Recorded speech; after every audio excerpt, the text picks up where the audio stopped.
Hello दोस्तों, मैं आशा करता हूं आप सभी लोग अच्छे होंगे। हमारे YouTube चैनल में आपका स्वागत है।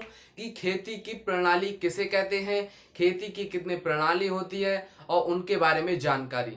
तो हम पहले जाने कि खेती की प्रणाली किसे कहते हैं। जब किसी फार्म को उसकी कृषि विधियों के तथा मालिक के हिसाब से बांटा जाए तो वह हमारी खेती की प्रणाली कहलाती हैं। खेती की प्रणाली मुख्य रूप से 5 प्रकार की होती हैं। नंबर 1 व्यक्तिगत प्रणाली, नंबर 2 सामूहिक प्रणाली, नंबर 3 सहकारी प्रणाली, नंबर 4 सरकारी प्रणाली, नंबर 5 पूंजीवादी प्रणाली। हम इन्हें इस प्रकार भी कह सकते हैं कि व्यक्तिगत खेती, सामूहिक खेती, सहकारी खेती, सरकारी खेती, पूंजीवादी खेती, इस प्रकार से भी हम इसे कह सकते हैं और प्रणाली के हिसाब से भी हम कह सकते हैं। तो हम पहले ले लेते हैं प्रणाली। तो नंबर 1 व्यक्तिगत प्रणाली। व्यक्तिगत प्रणाली किसे कहते हैं, क्या होती है, इसके लाभ क्या होते हैं। तो व्यक्तिगत प्रणाली वह प्रणाली होती है जिसमें किसान का अपनी भूमि पर पूरा अधिकार होता है। उस भूमि पर क्या करना है क्या नहीं करना है उसका पूरा अधिकार होता है। वह अपने निर्णय के द्वारा खेती में क्या करना है क्या नहीं करना है, किस टाइम पर क्या होगा क्या नहीं होगा खेती में, उसका निर्णय वह स्वयं ले, स्वयं का अधिकार हो उसे अपनी भूमि पर, वो हमारा कहलाता है व्यक्तिगत खेती। इसके लाभ हैं कि वह सही समय पर निर्णय ले लेता है, मेहनत अत्यधिक करता है और उसे उस भूमि पर उसका स्वयं का अधिकार होता है। उसे किसी के पास नहीं जाना है कि मैं इस खेत में क्या करूं क्या ना करूं, उसे किसी के निर्णय की आवश्यकता नहीं होती। वह उस खेती में क्या करना है क्या नहीं करना है वह उसका निर्णय स्वयं करता है, किसी दूसरे से निर्णय की आवश्यकता नहीं पड़ती है। अब दूसरी प्रणाली या खेती, हमारी दूसरी खेती है नंबर 2 सामूहिक खेती। सामूहिक खेती नंबर 2 हमारी सामूहिक खेती। सामूहिक खेती क्या है, तो सामूहिक नाम से ही आपको अर्थ ही मालूम पड़ रहा है कि समूह, जो खेती समूह में की जाती है वह हमारी सामूहिक खेती कहलाती है। जहां 2 4 6 व्यक्ति आपस में इकट्ठा होकर समिति बनाकर खेती करते हैं। जैसे कि मान लिया 5 व्यक्ति हैं, किसी की खेती है, किसी का फार्म है, किसी के पास ट्रैक्टर है तो किसी के पास इंजन है और किसी के पास जानवर हैं जिसके द्वारा वह उस खेत में कार्य करे। तो सारे लोग आपस में इकट्ठे होकर एक समिति बनाकर आपस में मिलकर खेती करते हैं, वह हमारी सामूहिक खेती कहलाती है। सामूहिक खेती भारत में ज्यादा से ज्यादा नहीं की जा रही है।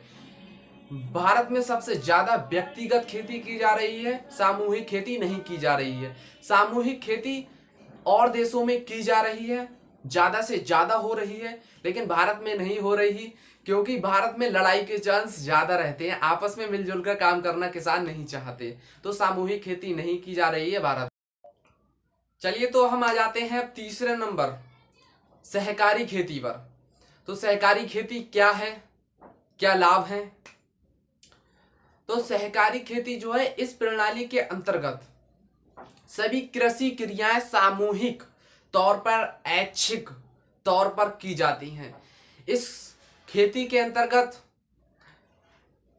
कृषि फार्म पर अधिकार स्वयं कृषक का होता है। इस खेती के अंतर्गत जो कृषि फार्म होते हैं उन पर अधिकार स्वयं कृषक का होता है और ये सामूहिक तौर पर की जाती है। इसमें सभी समूह के व्यक्ति की ऐच्छिक के द्वारा क्रियाएं की जाती हैं। ये है हमारी सहकारी खेती कहलाती है।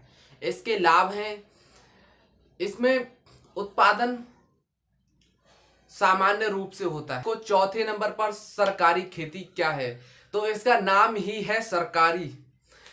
तो इस प्रणाली के अंतर्गत इसमें एक मैनेजर होता है, जैसे हम सरल भाषा में कह लें ठेकेदार, जिसके द्वारा ये बड़े बड़े फार्मों में कृषि कराई जाती है।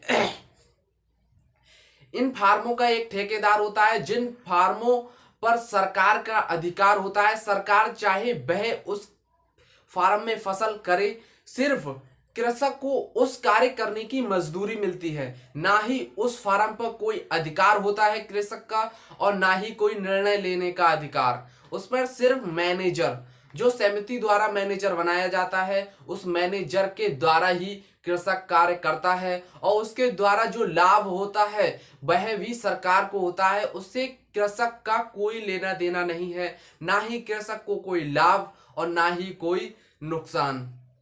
सिर्फ कृषक अपनी मजदूरी लेता है और वहां पर काम करता है। तो अब हम ले चलते हैं आपको पूंजीबाजी की बात करें तो हम इसका भी सीधा सा अर्थ निकल रहा है कि पूंजीवादी, जिसके पास अधिक धन है, पूंजी है, उसे हम कहते हैं पूंजीवादी। जब कोई पूंजीवादी अपने फार्मों में काम कराता है तो कृषक को उसके बदले उसे वह मजदूरी या धन प्राप्त करता है।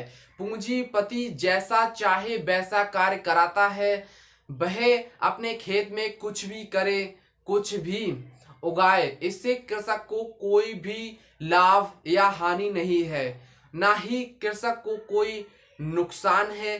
कृषक को खाली कार्य करना है, इसके बदले पूंजीपति उसे धन देगा, धन के बदले उसे कार्य करना है, चाहे वह धन के रूप में अनाज ले ले या सीधे धन। तो ये हमारी पांचों प्रणाली के बारे में मैंने आपको जानकारी